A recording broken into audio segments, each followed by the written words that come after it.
Welcome to my YouTube channel 02 pi classes. बच्चों, आज हम लोग हाई स्कूल के प्री बोर्ड का जो परीक्षा हुआ है बच्चों, यहाँ पर प्री बोर्ड के जो परीक्षा हो रहा है यहाँ पर, ठीक है, उसके पेपर को सॉल्व करेंगे बच्चों। यहाँ पर आप देख सकते हैं हाई स्कूल का है, ठीक है बच्चों, यह हिंदी का है आपका प्री बोर्ड, ठीक है बच्चे। बोर्ड से पहले का प्रिपरेशन है बच्चों, आप देख सकते हैं यह 2024 का पेपर है, ठीक है बच्चों।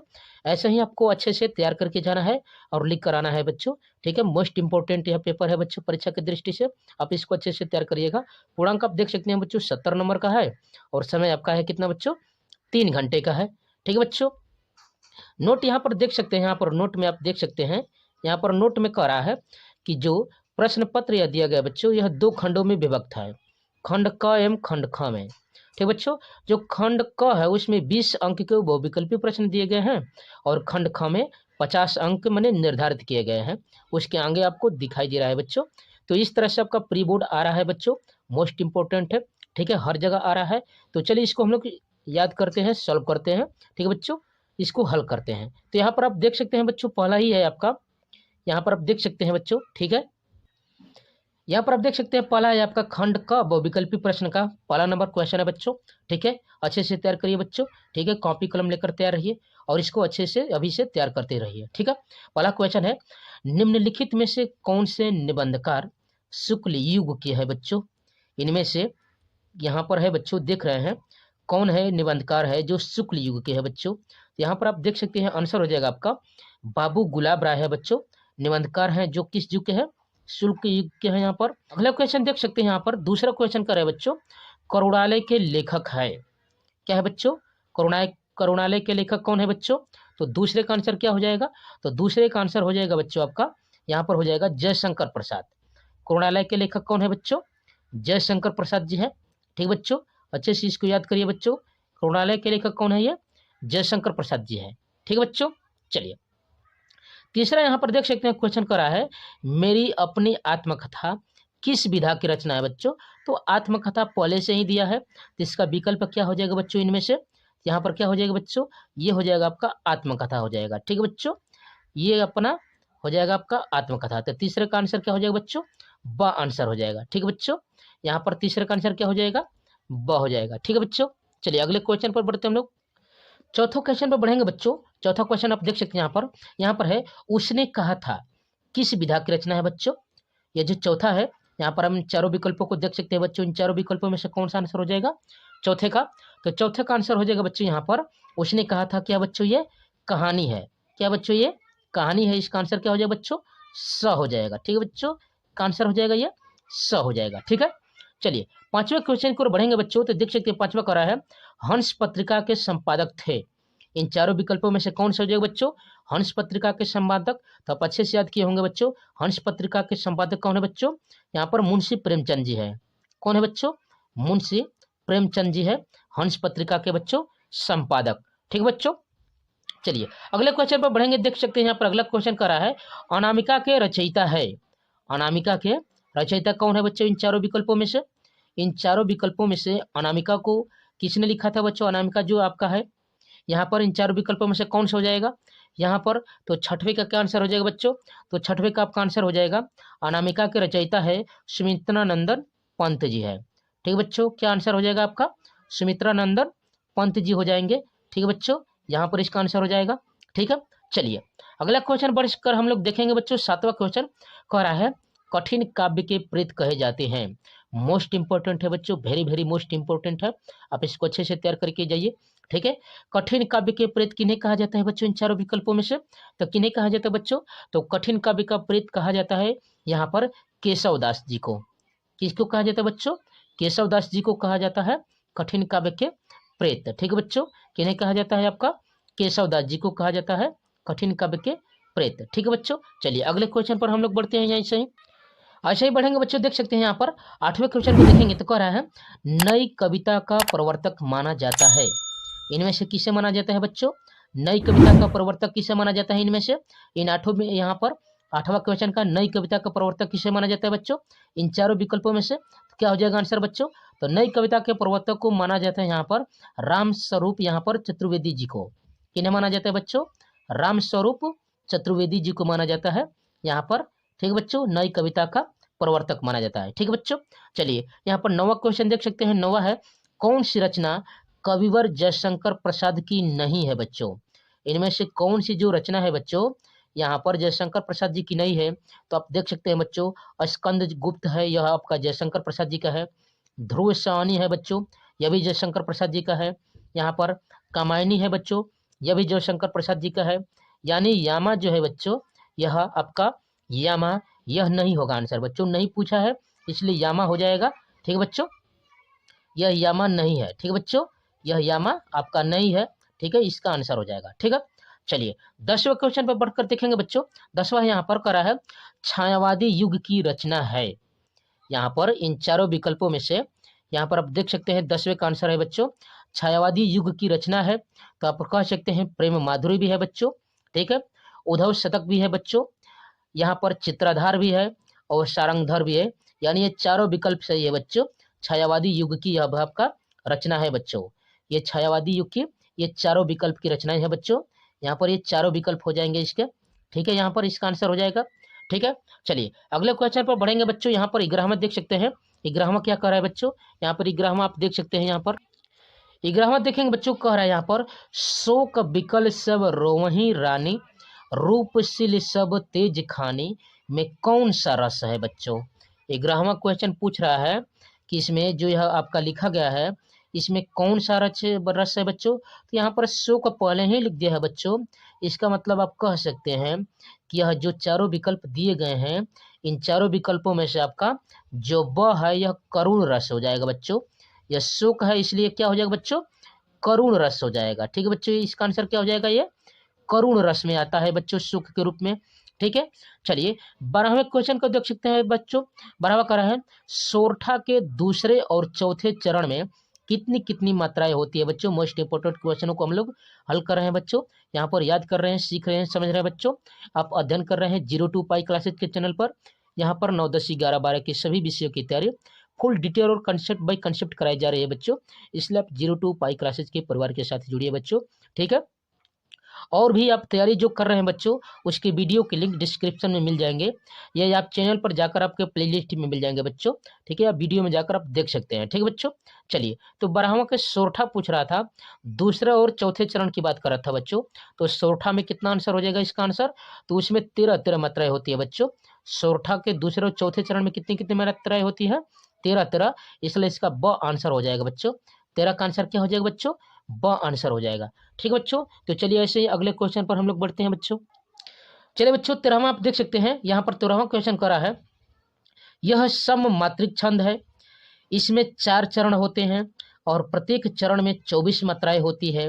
11 और 13 मात्राओं पर यति होती है। यह लक्षण किस छंद का है बच्चों? और यह चारों विकल्प आपके सामने है बच्चों। ठीक है, ये चारों विकल्प है, इसमें से आप देख सकते हैं। यहाँ पर आप मैंने क्वेश्चन पढ़ दिया है, कह रहा है कि यह सम मात्रिक छंद है, इसमें 4 चरण होते हैं और प्रत्येक चरण में 24 मात्राएं होती है। ठीक है, 11 और 13 मात्राओं पर यति होती है। यह लक्षण किसका है बच्चों? तो 13वें का आंसर हो जाएगा आपका सोरठा का है बच्चों। कितने का होता है बच्चों? ये सोरठा का होता है। ठीक है बच्चों, किसका होता है बच्चों? ये 13वें का आंसर क्या हो जाएगा? ब हो जाएगा, सोरठा। ठीक है बच्चों, 13वें का आंसर क्या हो जाएगा? सोरठा हो जाएगा। ठीक है बच्चों, चलिए 14वां क्वेश्चन देख सकते हैं, कह रहा है निरंजन शब्द में प्रयुक्त उपसर्ग है। निरंजन, ठीक है बच्चों, तो यहाँ पर आप देख सकते हैं इन चारों विकल्पों में से, यहाँ पर इन चारों विकल्पों में से कौन सा हो जाएगा? 14वें का आंसर। तो यहाँ पर 14वें का आप देख सकते हैं निरंजन, निर प्लस जन से बना है बच्चों। यानी यहाँ पर उपसर्ग क्या हो जाएगा बच्चों? निर हो जाएगा।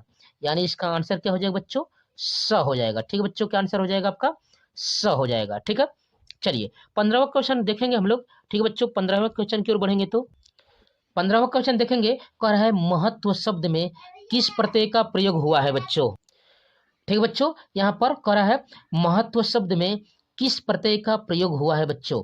इन चारों विकल्पों में सब देख सकते हैं, तो महत्व त्व की बात आ रहा है बच्चों। तो इन चारों विकल्पों में से कौन सा हो जाएगा विकल्प आपका? तो क्या अपन आंसर दिख रहा है बच्चों? तो 15वें का आंसर दिख रहा है आपका द में। त्व प्रत्यय यहाँ पर है द में। ठीक है बच्चों, त्व प्रत्यय कहाँ पर है? द क्वेश्चन यहाँ पर आंसर में है आपका द। ठीक है बच्चों, 15वें क्वेश्चन का आंसर क्या हो जाएगा? त्व प्रत्यय। ठीक है बच्चों, चलिए 16वां क्वेश्चन देख सकते हैं, कह रहा है नवग्रह में समास है। ठीक है बच्चों, 9 ग्रहों के समूह को हम लोग नवग्रह बोलते हैं बच्चों। तो इन चारों विकल्पों में से कौन सा आंसर हो जाएगा? तो वह समास जिसमें एक संख्या सूचक हो और इसके बाद उसका, ठीक है बच्चों, मुख्य हो इसके बाद, तो वह कौन सा होता है समास बच्चों? 16वें का। तो 16वें का आंसर होता है जब ऐसा होता है एक शब्द संख्या सूचक हो, इसके बाद मुख्य शब्द आए, तो इसको हम लोग क्या बोलते हैं बच्चों? द्विगु समास बोलते हैं। तो 16वें का आंसर क्या हो जाएगा बच्चों? स हो जाएगा। 16वें का आंसर स, द्विगु समास हो जाएगा बच्चों। क्या हो जाएगा आपका? 16वें का स आंसर हो जाएगा द्विगु समास। ठीक है बच्चों, चलिए अगला क्वेश्चन बढ़ेंगे 17वें पर। कह रहा है निम्नलिखित में से गंगा का पर्यायवाची नहीं है बच्चों। गंगा का पर्यायवाची नहीं है, तो आप देख सकते हैं भागीरथी बच्चों होता है गंगा का पर्यायवाची, सुरसरी यहाँ पर गंगा का होता है, मंदाकिनी भी गंगा का होता है बच्चों, कालिंदी नहीं होता है बच्चों। यानी 17 का आंसर क्या हो जाएगा आपका? यहाँ पर कालिंदी है बच्चों। यहाँ पर इसका आंसर क्या हो जाएगा 17 का? तो 17 का देखेंगे तो क्या हो जाएगा बच्चों? यह हो जाएगा आपका द आंसर हो जाएगा इसका। यह पर्यायवाची नहीं होगा। ठीक है बच्चों, यह कालिंदी आपका पर्यायवाची नहीं होगा। ठीक है बच्चों, यहाँ पर हो जाएगा आपका इस तरह से 17 का। ठीक है बच्चों, 17 का आपका क्या हो जाएगा? द हो जाएगा। 18वें क्वेश्चन पर बढ़ेंगे बच्चों। यहाँ पर 18वें क्वेश्चन को आप देख सकते हैं। 18वां क्वेश्चन कर रहा है बच्चों, यहाँ पर आप देख सकते हैं क्या है आंसर। ठीक है, 18वां क्वेश्चन कर रहा है स्वागत का संधि विच्छेद है। यहाँ पर इन चारों में से तो स्वागत होता है सु प्लस आगतम। स्वागतम का बच्चों होता है क्या बच्चों? संधि विच्छेद सु प्लस आगतम। तो यहाँ पर कौन सा विकल्प दिख रहा है बच्चों? तो 18वें का आंसर दिख रहा है ब में, सु प्लस आगतम यहाँ पर है, तो यह हो जाएगा बच्चों स्वागतम। यानी 18 का क्या हो जाएगा बच्चों? ब हो जाएगा, सु प्लस आगतम हो जाएगा। ठीक है बच्चों, मति शब्द का तृतीय विभक्ति एवं बहुवचन रूप है। ठीक है बच्चों, तो यहाँ पर क्या हो जाएगा 19वें का? यहाँ पर मति शब्द का तृतीय विभक्ति एवं बहुवचन क्या हो जाएगा बच्चों? तो यहाँ पर आप देख सकते हैं 19 का हो जाता है बच्चों आपका मति भी बहुवचन, और तृतीय विभक्ति में क्या हो जाएगा बच्चों? द आंसर हो जाएगा 19 का मति भी हो जाएगा बच्चों। मति भी हो जाएगा आपका, द आंसर हो जाएगा। ठीक है बच्चों, इसका आंसर क्या हो जाएगा आपका? द हो जाएगा। वैसे क्वेश्चन नंबर 20 पर बढ़ेंगे बच्चों, तो देख सकते हो रहा है अपठत धातु रूप का वचन एवं पुरुष है। तो इन चारों विकल्पों में से कौन सा है बच्चों? अपठत धातु रूप का बहुवचन, यहाँ पर वचन एवं रूप यहाँ पर पुरुष हो जाएगा। तो इसका आंसर हो जाएगा बच्चों इन चारों विकल्पों में से आप देख सकते हैं, तो यह आंसर हो जाएगा बच्चों एक वचन और प्रथम पुरुष। क्या हो जाएगा बच्चों? एक वचन और प्रथम पुरुष हो जाएगा, यह आपका आंसर हो जाएगा इसका अ हो जाएगा। ठीक है बच्चों, तो इस तरह से हमने बहुविकल्पी क्वेश्चनों को सॉल्व किया बच्चों। अब हम लोग खंड ख में देखते हैं, यहाँ पर आपका दिया है गद्यांश के रूप में। ठीक है बच्चों, और ये 6 नंबर का मोस्ट इंपोर्टेंट है बच्चों।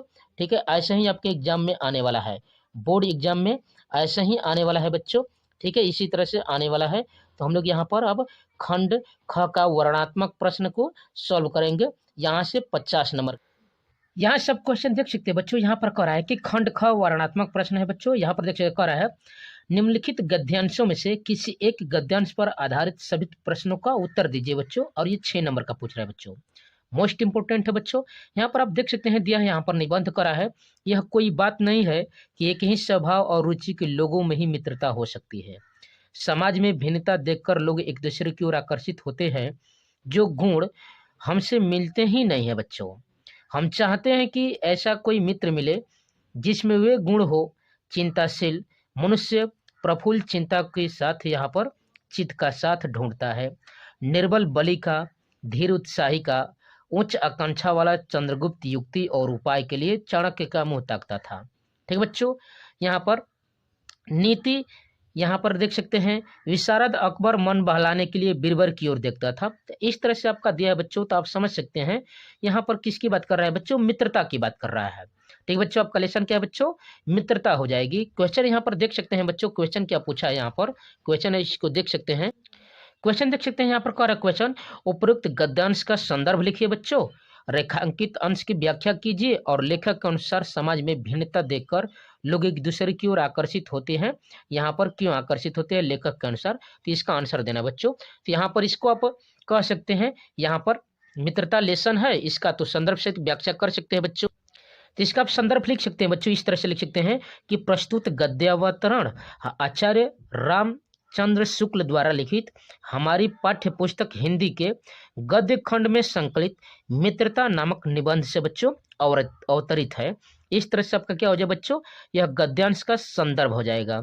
अब उस रेखांकित अंश की व्याख्या करने के लिए बच्चों यहाँ पर आप देख सकते हैं कह रहा है कि कोई बात नहीं है कि एक ही स्वभाव के लोग एक दूसरे से साथ रुचि रखते हैं, भिन्नता देखकर भी लोग एक दूसरे की ओर आकर्षित हो जाते हैं।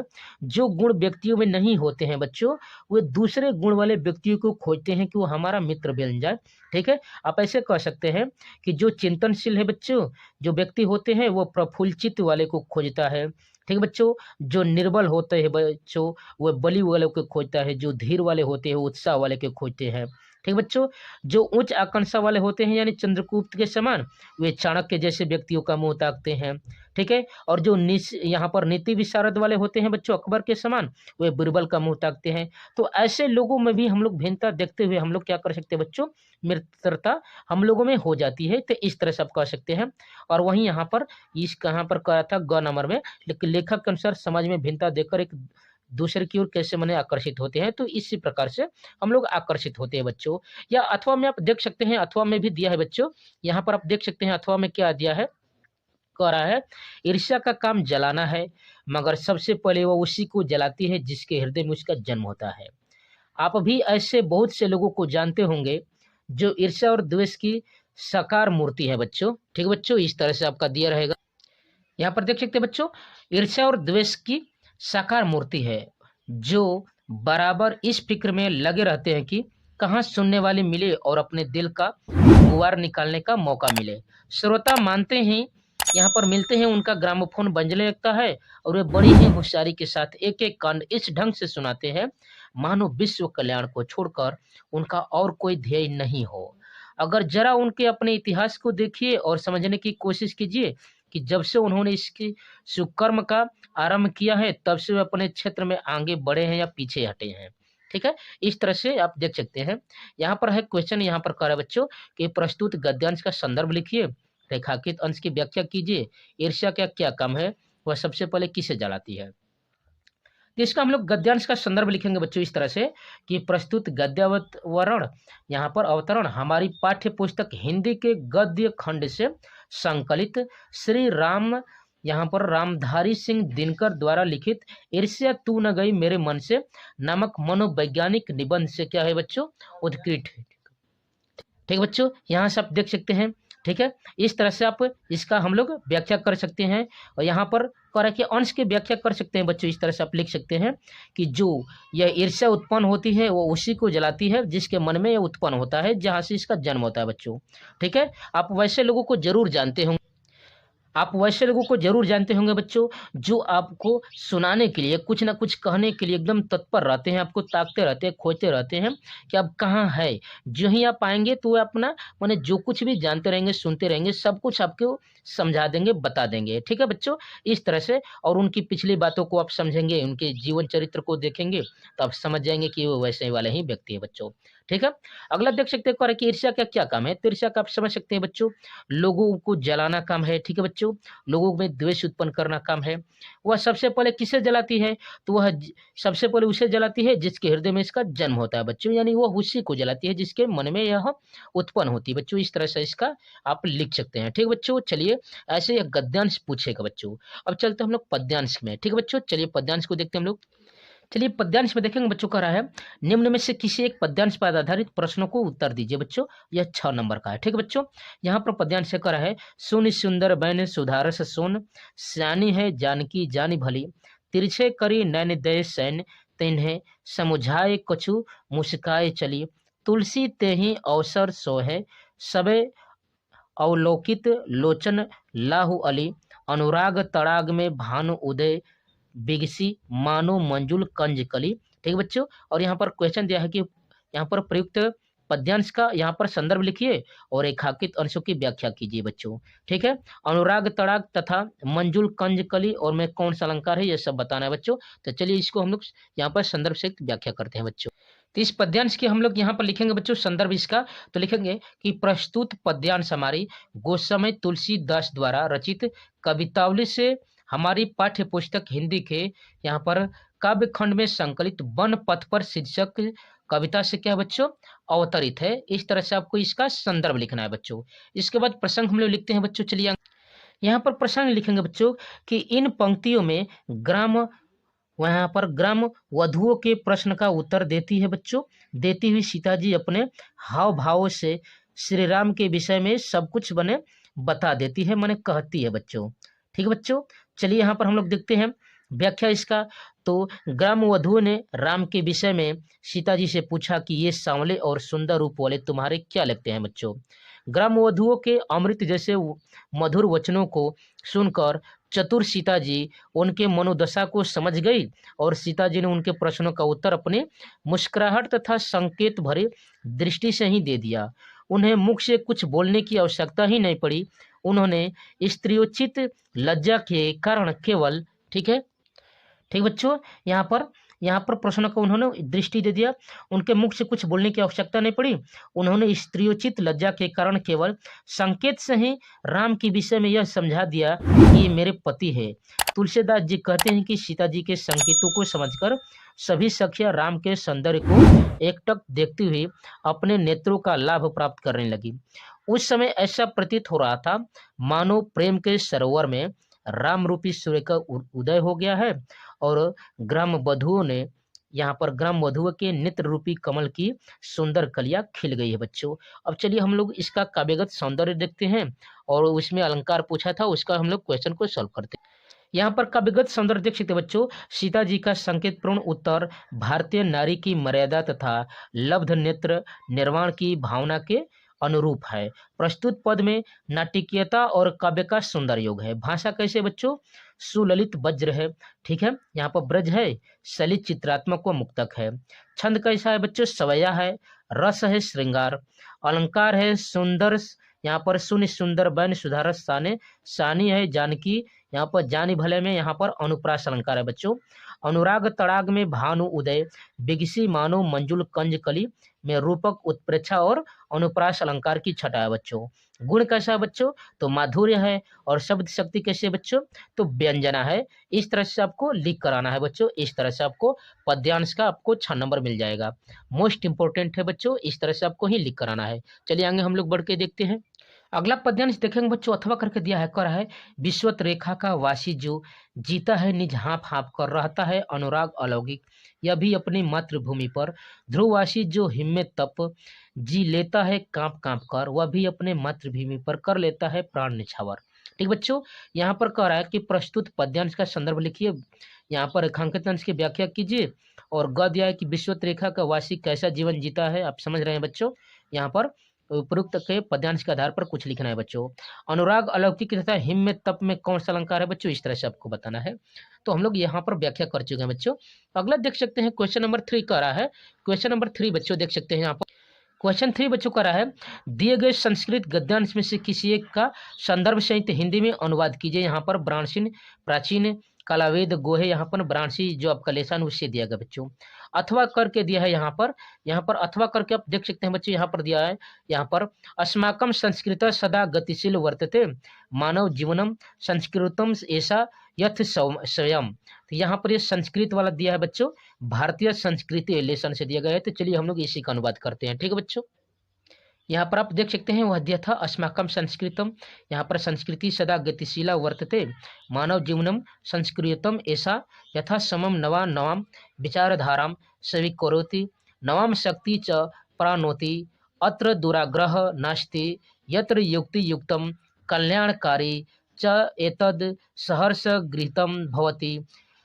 यहाँ पर एतस्य गतिशीलया रहस्य मानव जीवनस्य शाश्वत मूलेषु निहितम तदा यथा सत्यस्य प्रतिष्ठा सर्वभीतेषु संभावः विचारेषु औदार्यम आचार्य दृढ़ चेती। इस तरह से आपका दिया है बच्चों, और यहाँ पर इसका हम लोग को निकालना है।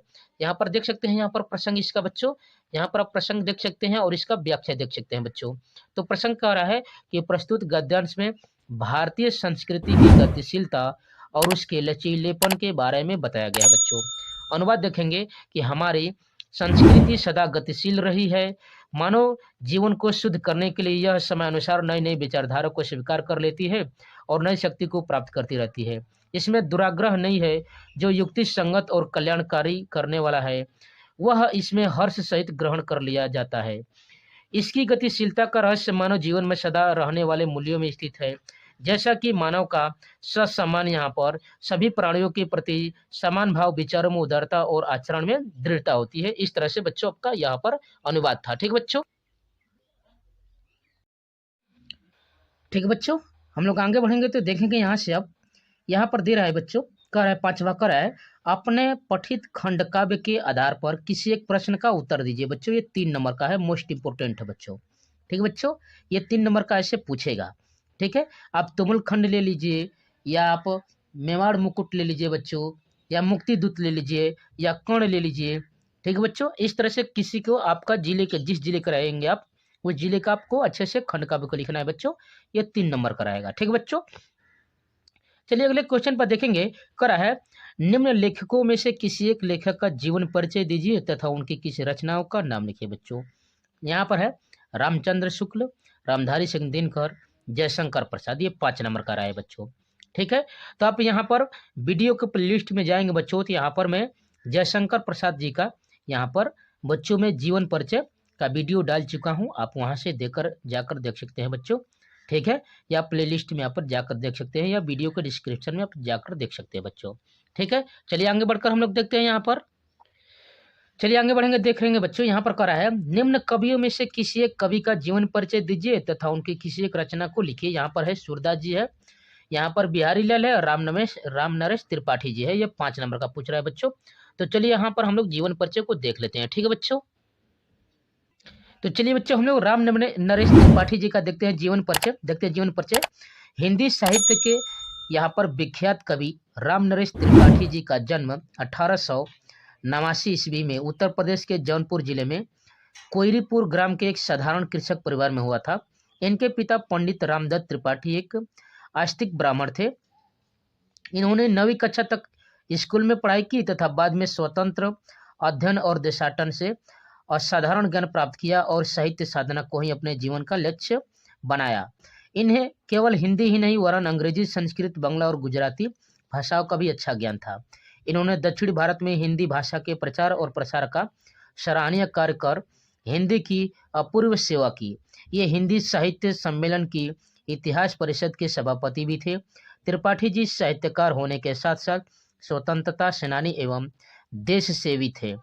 साहित्य की सेवा करते करते सरस्वती का यह वरद पुत्र यहाँ पर 1962 ईस्वी में स्वर्गवासी हो गया बच्चों। ठीक है, इस तरह से आपको जीवन परिचय लिखना है। चलिए आगे बढ़ते हैं, इनकी रचनाओं को देखेंगे बच्चों। यहाँ पर देख सकते हैं त्रिपाठी जी श्रेष्ठ कवि होने के साथ साथ बाल साहित्य और संस्मरण साहित्य के लेखक भी थे। नाटक, निबंध, कहानी, काव्य आलोचना और लोक साहित्य पर इनका पूर्ण अधिकार था। इनकी प्रमुख काव्य रचनाएं निम्नलिखित है। तो खंड काव्य में है बच्चों पथिक, मिलन और स्वप्न, ये प्रबंधात्मक खंड काव्य है बच्चों। मुक्तक यहाँ पर काव्य है, मानसी फुटकर काव्य रचना है।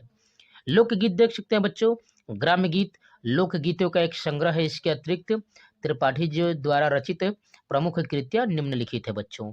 यहाँ पर देख सकते हैं, यहाँ पर वीरांगना और लक्ष्मी उपन्यास है बच्चों। सुभद्रा, जयंत और प्रेमलोक, ये नाटक है बच्चों। स्वप्नों के चित्र यानी कहानी संग्रह है। तुलसीदास और उनकी कविता, ये आपका बच्चों आलोचना है। ठीक बच्चों, आगे बढ़ सकते हैं, देखेंगे कविता कौमुदी। ठीक है, ठीक बच्चों, यहाँ पर देख सकते हैं कविता कौमुदी और शिवा बावनी, ये संपादित है बच्चों। इसके बाद देख सकते हैं यहाँ पर है 30 दिन मालवीय जी के साथ, संस्मरण है बच्चों। रामचरित मानस का टीका, यहाँ पर टीका है ये। आकाश की बातें, बाल कथा, ये कहानी है बच्चों। गुपचुप, ये भी कहानी है। फूल रानी और बुद्धि विनोद, ये बाल साहित्य है। महात्मा, यहाँ पर बुद्ध तथा अशोक, जीवन चरित्र बच्चों, इस तरह से इत्यादि। ठीक बच्चों, साहित्य में इनका स्थान देख सकते हैं बच्चे। यहाँ पर खड़ी बोली के कवियों में आपका स्थान प्रमुख है। अपनी सेवाओं द्वारा हिंदी साहित्य के सच्चे सेवक के रूप में त्रिपाठी जी प्रशंसा के पात्र है। राष्ट्रीय भाव के उन्नयक के रूप में आप हिंदी साहित्य में अपना विशेष स्थान रखते हैं। इस तरह से आपका यह जीवन परिचय हुआ बच्चों। अगला बढ़ेंगे 7वें क्वेश्चन पर। देख सकते बच्चों का रहा है अपनी पाठ्य पुस्तक से कंठस्थ कोई एक श्लोक लिखिए जो प्रश्न पत्र में न आए हो बच्चों। 2 नंबर का है, यानी एक आपको कविता याद करके जाना पड़ेगा बच्चों और इसको लिख कर आना पड़ेगा। ठीक है बच्चों, तो आप अध्ययन कर रहे हैं 02 पाई क्लासेस के चैनल पर। यहाँ पर 9, 10, 11, 12 के सभी विषयों की तैयारी फुल डिटेल और कंसेप्ट कराई जा रही है बच्चों। इसलिए आप 02 पाई क्लासेस के परिवार के साथ जुड़िए बच्चों। वीडियो को लाइक, शेयर और सब्सक्राइब जरूर कीजिए। ठीक है, 8वें क्वेश्चन को देखेंगे बच्चों। कह रहा है निम्न में से किन्हीं 2 प्रश्नों का उत्तर संस्कृत में दीजिए। यहाँ पर कह रहा है कि कुत्र मरणम मंगलम भवति। यहाँ पर है भारत एक राष्ट्रीय इति विरुद्धम कस्य उक्ति चंद्रशेखर स्वगृहम किम अवदत विद्या केन वर्धते। ठीक है बच्चों, यह आपका था इस तरह से। तो चलिए हम लोग क्वेश्चन देख लेते हैं। अगला क्वेश्चन पर बढ़ेंगे बच्चों। कह रहा है यहाँ पर निम्न विषय में से किसी एक विषय पर निबंध लिखिए बच्चों। मोस्ट इंपोर्टेंट आप देख सकते हैं 9 नंबर का पूछा जा चुका है बच्चों। यहाँ से आप देख सकते हैं 9 नंबर में पूछा है 9वां क्वेश्चन। ठीक है बच्चों, यहाँ पर आप देख सकते हैं यहाँ पर निबंध लिखना है बच्चों पर्यावरण प्रदूषण पर। ठीक है बच्चों, विज्ञान अभिशाप या वरदान देख सकते हैं, जनसंख्या विस्फोट, मेरा प्रिय कवि। इन चारों में से किसी एक विषय पर आपको क्या लिखना पड़ेगा बच्चों, निबंध लिखना पड़ेगा, जो आपका 9 नंबर का पूछ रहा है बच्चों। ठीक है, तो यहाँ से आप देख सकते हैं। ठीक है बच्चों, चलिए हम लोग देख लेते हैं इसको थोड़ा सा। चलिए बच्चों, तो पर्यावरण प्रदूषण पर हम लोग देख लेते हैं, देख रहे हैं आज। यहाँ पर है प्रस्तावना। आज का मानव औद्योगिकरण के जंजाल में फंसकर स्वयं भी मनुष्य मशीन का एक ऐसा निर्जीव पुर्जा बनकर रह गया है, वो अपने पर्यावरण की शुद्धता का ध्यान भी न रख सका। अब एक और नई समस्या उत्पन्न गई, वह है प्रदूषण की समस्या। इस समस्या की ओर आजकल सभी देशों का ध्यान केंद्रित है बच्चों। इस समय हमारे समय सबसे बड़ी चुनौती पर्यावरण को बचाने की है, क्योंकि पानी, हवा, जंगल, मिट्टी आदि सब कुछ प्रदूषित हो चुका है।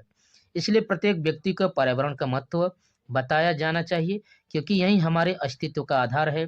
यदि हमने इस पर असंतुलन को दूर नहीं किया, तो यह आने वाली पीढ़ियों के लिए क्या बन जाएगा बच्चों, अभिशाप बन जाएगा। जीवन जीने को यहाँ पर बाध्य होगी, और पता नहीं तब मानव होगा या भी या नहीं होगा। यह आपका प्रस्तावना हुआ बच्चों। चलिए वो अर्थ समझ लेते हैं थोड़ा सा इसका।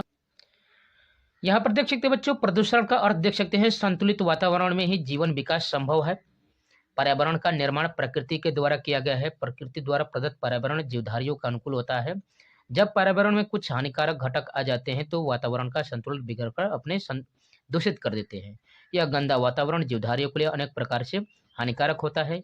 इस प्रकार वातावरण को दूषित हो जाने को ही प्रदूषण कहते हैं। जनसंख्या की असाधारण वृद्धि और औद्योगिक प्रगति ने यहाँ पर प्रदूषण की समस्या को जन्म दिया है, और आज यहाँ पर इतना विकराल यह रूप धारण कर लिया है कि उन्हें इसमें क्या हो जाएगा बच्चों, मानवता के विनाश का संकट उत्पन्न हो गया बच्चों। ठीक है, और यहाँ पर प्रदूषण के प्रकार को भी आप देख सकते हैं इस तरह से बच्चों। ठीक है, इस तरह से प्रदूषण के प्रकार आप देख सकते हैं।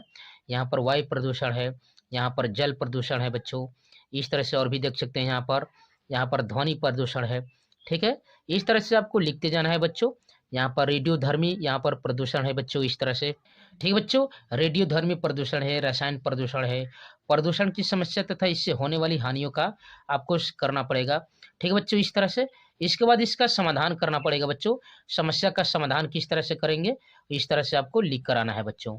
ठीक है, इस तरह से आपको क्या करना है बच्चों, इस तरह से आपको लिख कर आना है। यहाँ पर देख रहे हैं ना, इस तरह से समस्या का आपको समाधान करना है। और अंत में क्या लिखना है बच्चों, उपसंहार लिखना है इसका बच्चों। ठीक है बच्चों, इसका अंत में क्या लिखना है, उपसंहार लिख देना है। ठीक है, यहाँ पर आप देख सकते हैं बच्चों, उपसंहार लिखना है, इस तरह से आपको अच्छे से लिख कर आना है। ठीक है बच्चों, तो यह आपका था पूरा प्री बोर्ड। ठीक है बच्चों, ऐसे ही एग्जाम में आने वाला है।